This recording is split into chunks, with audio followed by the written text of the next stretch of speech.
तो चलते हैं प्राणायाम के अभ्यास पर। प्राणायाम के अभ्यास दांतों के लिए, जब दांतों में सूजन आ जाती है, गर्मी से खून आने लगता है, तो शीतल प्राणायाम होते हैं। शीतली प्राणायाम, शीतकारी प्राणायाम, उज्जाई प्राणायाम और भ्रामरी प्राणायाम। तो उज्जाई प्राणायाम का अभ्यास लेंगे सबसे पहले हम। उज्जाई प्राणायाम के लिए आप आसन का चयन कीजिए, सुखासन में या फिर पद्मासन में लगाएं। अपनी स्थिति बनाएं, दोनों हाथ घुटनों पर रखें। अब आपको अपनी जिह्वा को तालू से लगाना है, ऊपर की ओर स्पर्श करा लें तालू से, और गर्दन को हल्का सा झुकाएंगे और नाक से इस प्रकार श्वास भरेंगे कि जैसे खराटेदार ध्वनि आप उत्पन्न कर रहे हैं, मधुर खराटेदार ध्वनि उत्पन्न कर रहे हैं, और उसी तरह से श्वास को बाहर करेंगे मधुर खराटेदार ध्वनि उत्पन्न करते हुए। तो किस प्रकार करना है देख लीजिए एक बार।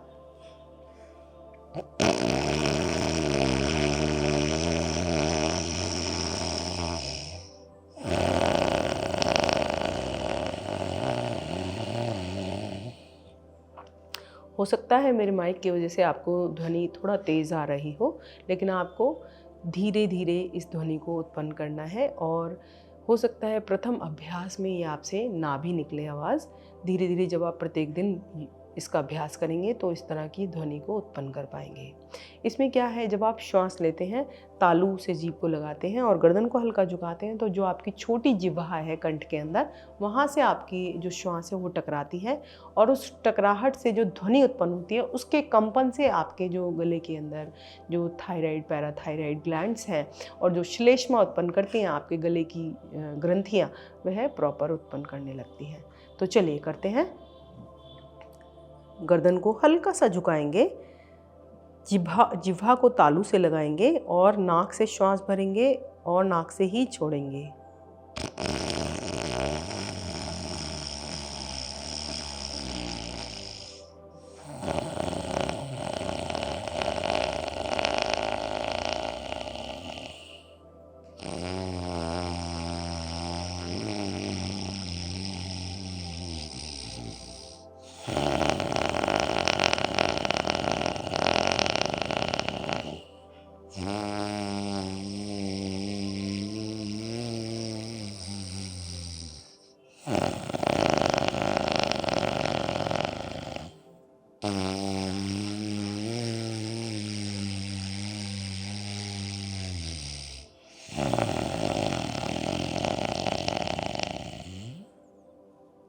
शांत। इस तरह इसका अभ्यास प्रारंभ में आप 5 मिनट कीजिए और धीरे धीरे इसके अभ्यास के समय को बढ़ा दीजिए। उज्जाई प्राणायाम कई तरीकों से होता है, यदि आप चाहें तो किसी और दूसरी विधि से भी इसका उपयोग कर सकते हैं। तो करते हैं अब शीतली प्राणायाम का अभ्यास।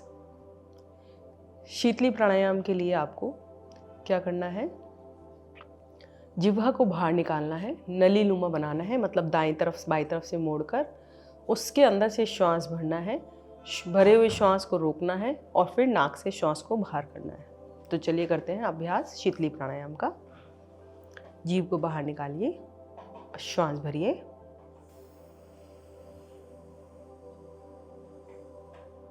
मुंह बंद, रुकिए।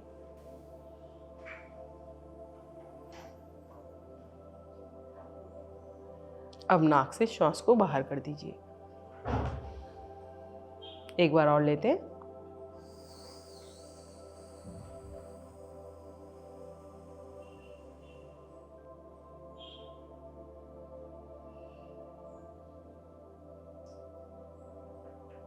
श्वास को बाहर कीजिए एंड रिलैक्स। कई साधकों की जीभ जो है वो दाएं बाएं से नहीं मुड़ पाती, अर्थात नलीनुमा नहीं बन पाती, तो उनको शीतकारी प्राणायाम का अभ्यास करना है। शीतकारी प्राणायाम के लिए क्या करना है, आपको अपने दोनों दांत जबड़े जो हैं वो मिलाने हैं और उसके अंदर से हवा भरनी है। कैसे, ऐसे इसको मिलाया, होठों को ऊपर उठाया और इसमें से श्वास भरा। श्वास भरकर रुक जाइए और नाक से श्वास को बाहर कर दीजिए।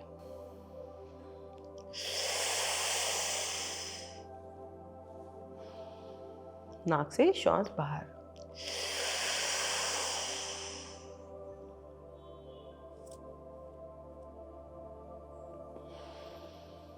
कम से कम 5 से सेकंड रुकिए और फिर श्वास को बाहर करिए। इससे आपके शरीर में ठंडक होगी, आपके मसूड़ों में मजबूती बढ़ेगी। अगला प्राणायाम हम करेंगे भ्रामरी प्राणायाम, जो कि बहुत ही लाभदायक है। आपके दांतों की कोई भी समस्या हो, भ्रामरी प्राणायाम जब आप 1 से 2 मिनट तक करते हैं और कम से कम दिन में 3 से 4 बार इसकी आवृत्ति दोहराते हैं तो आपको इससे लाभ होता है। इसके द्वारा जो कंपन उत्पन्न होता है वह आपके मुंह के, आपके मस्तिष्क के रक्त संचार को बढ़ाता है, जिससे कि वहाँ पर पर्याप्त अवस्था में पोषक तत्व पहुँच जाते हैं। तो चलिए करते हैं भ्रामरी प्राणायाम। कम से कम 5 आवृत्ति करेंगे। दोनों पहली उंगलियां पलकों पर, तीसरी नासिका के नीचे, चौथी ठोड़ी के नीचे, कान अंगूठों से बंद। अब श्वास भरिए और अपने गुंजन को आपको अपने अंदर सुनना है। बाहर की भी कोई भी आवाज़ आपके भीतर ना आए, इस तरह अपने कान बंद कर लीजिए।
धीरे धीरे दोनों हाथ नीचे, शांत अवस्था में बैठें। गहरा सांस भरें और छोड़ें।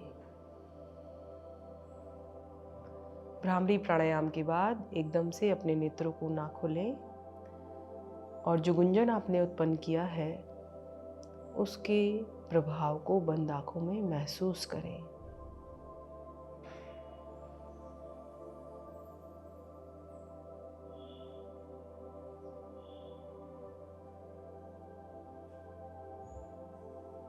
तो भ्रामरी प्राणायाम आपके लिए अत्यधिक लाभकारी है।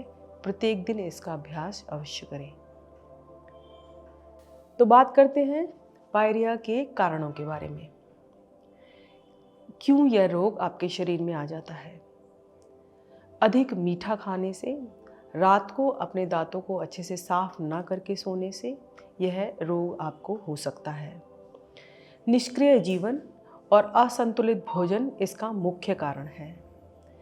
यदि आपके शरीर में कैल्शियम की कमी है तो भी यह रोग आपको हो सकता है। धूम्रपान और मदिरा के सेवन से भी यह रोग अपने आप को आमंत्रण ले देता है। धूम्रपान और मदिरा के सेवन से भी इस रोग को निमंत्रण मिलता है। तो आशा करते हैं इन सभी कारणों से आप बचेंगे और इस रोग को अपने शरीर में नहीं आने देंगे। अब बात करते हैं भोजन की। आप कैसा भोजन लें जो आपके शरीर में यह रोग ना आए। आपको विटामिन सी से भरपूर भोजन खाना है। विटामिन सी से युक्त भोजन अर्थात अमरूद, आंवला, नींबू, संतरा, ऐसे फलों को आपको अपने भोजन में शामिल करना है। माना कि जब आपके दांतों में समस्या होती है तो आपसे खट्टे फल नहीं खाए जाते, तो आप प्रयास कीजिए कि जैसे आंवले का मुरब्बा आप खा रहे हैं उसको उसको मीठे फॉर्म में लें। संतरे का, यदि संतरा खट्टा आपसे नहीं खाया जाता तो संतरे का जूस निकाल कर उसमें थोड़े से कुछ मीठा मिलाकर आप उसका सेवन कर सकते हैं। नींबू को आप शिकंजी के में ले सकते हैं। इस तरह से किसी न किसी उसके प्रारूप को बदल कर किसी न किसी तरह आप अपने शरीर में उसकी मात्रा को बढ़ा सकते हैं। यदि आपको कैल्शियम की कमी है तो आप दूध पीजिए, दूध के अंदर कैल्शियम प्रॉपर मात्रा में होता है, या फिर सब्जियों का और फलों का उपयोग कीजिए जिससे आपकी शरीर के कैल्शियम की डेफिशिएंसी दूर हो। अब बात करें घरेलू उपचार की, तो घरेलू उपचार में आपको नीम और तुलसी का सेवन करना है। तुलसी के सूखे पत्तों में थोड़ा सा सरसों का तेल मिला लीजिए। पहले सूखे पत्ते लीजिए, उसको पीस लीजिए, उसको पाउडर बना लीजिए, उसको कपड़ छन कर लीजिए और उसके अंदर थोड़े से सरसों के तेल की बूंद मिलाकर उसको अपने हाथ पर अच्छे से मसल कर आपको अपने मसूड़ों में रगड़ना है और थोड़ी देर बाद उसका कुल्ला कर दीजिए। इसी तरह आपके नीम के सूखे पत्ते लीजिए, नीम के सूखे पत्तों को आप पीस लीजिए, कपड़ छन कर लीजिए। उसके अंदर आपको जितनी नीम के पत्ते जितने आपने लिए हैं, समझिए 1 चम्मच आपने लिया है तो उससे आधा चम्मच आपको फिटकरी का पाउडर और आधा चम्मच आपको सेंधा नमक लेना है। उसका पूरा पाउडर मिलाकर और उस पर अपने तर्जनी उंगली से उस पर मंजन करना है और फिर कुल्ला करना है। तो आज का जो घरेलू उपाय है वह है लौंग। अगर आपको कहीं भी दांत में दर्द हो रहा है तो अगर आप लौंग के तेल का उपयोग करते हैं तो वह आपके लिए बड़ा ही हितकर सिद्ध होता है। यदि लौंग का तेल आपके घर में उपलब्ध नहीं है तो आप एक लौंग रख सकते हैं अपने मुंह में, उससे भी आपके दर्द में कमी आ जाती है। और सबसे विशेष बात कि जब हम पुराने समय में अपने दांत साफ करते थे तो या तो दातुन से करते थे और या फिर उंगली से करते थे। कौन सी उंगली से करते थे? अपने इंडेक्स फिंगर से, तर्जनी उंगली से। तो आपको अब जब भी आप ब्रश कर रहे हैं, माना कि अब आप उससे ब्रश करते हैं जो आपका प्लास्टिक का बाज़ार में उपलब्ध है, लेकिन उसके बाद आपको अपनी तर्जनी उंगली से अपने सारे मसूड़ों की मालिश ऊपर नीचे अच्छे से करनी है, क्योंकि यह आपके लिए अधिक लाभदायी है। आपको अपनी तर्जनी उंगली से अपने मसूड़ों की मालिश करनी है और प्रत्येक दिन आपको रात को अपने दांतों को अच्छे से साफ करके सोना है, जिसके अंदर आपको जिह्वा को भी अच्छे से धौती करनी है, अर्थात जिह्वा मूल धौती। या तो आपके पास एक जो जीभ को साफ करने वाली कहते हैं जिह्वी, वो आती है, उससे साफ कर लीजिए। अन्यथा आप अपनी 2 उंगली डालिए मुंह के अंदर और अपने उंगली से अच्छे से जीभ को रगड़ दीजिए, जिससे जो अतिरिक्त कफ होगा वो बाहर आ जाएगा, आपके मुंह में किसी प्रकार की सड़न नहीं होगी। तो अब बात करते हैं अपने मुद्रा की। अपान वायु मुद्रा आपको लगानी है। अपान वायु मुद्रा किस प्रकार लगाते हैं? बीच की 2 उंगलियों से अपने अंगूठे को इस तरह से और अपने घुटने पर रखने हैं। आपके दांतों में, आपके मसूड़ों में किसी भी प्रकार की समस्या होती है, आप सबसे पहले इस मुद्रा का उपयोग कीजिए, जो कि आपके लिए बड़ी ही लाभकारी है। और इस विश्वास के साथ कीजिए कि यह मुद्रा आपको लाभ पहुंचाएगी। शांत अवस्था में बैठे, गहरा लंबा श्वास भरें और छोड़ें।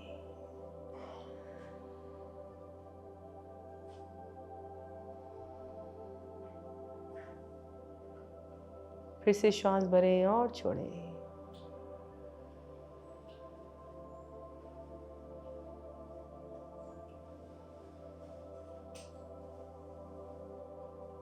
आएंगे वापस।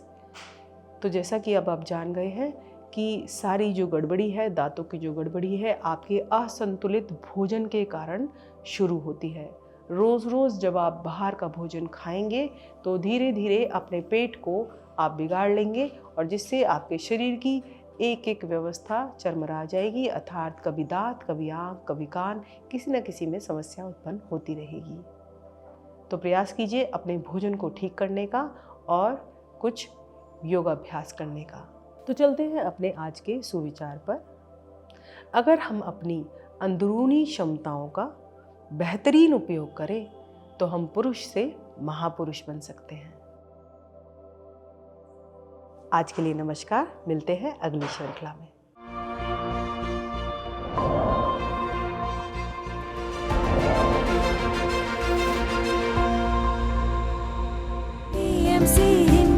बदले जीवन।